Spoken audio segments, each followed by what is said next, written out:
So we have multiple avenues for our customers to purchase our products. The main one really is our online business.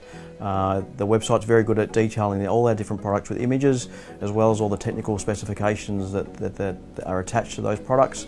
So a really good resource for people to do a lot of research themselves. Of course, if they need assistance, we have a hotline that they can contact our staff directly for a bit more experience and support to help them get what they need. And then we can ship online or phone orders direct. We have 2 sites currently in Queensland, the Acacia Ridge and Gold Coast, where people can go in store, try their apparel on and get a bit more of a customer service experience in person.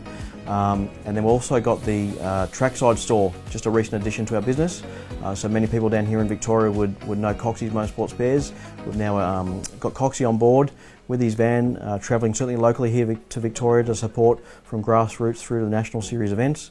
We'll look to expand that potentially into other states. And we also have an exciting announcement hopefully happening with a store coming to Melbourne soon.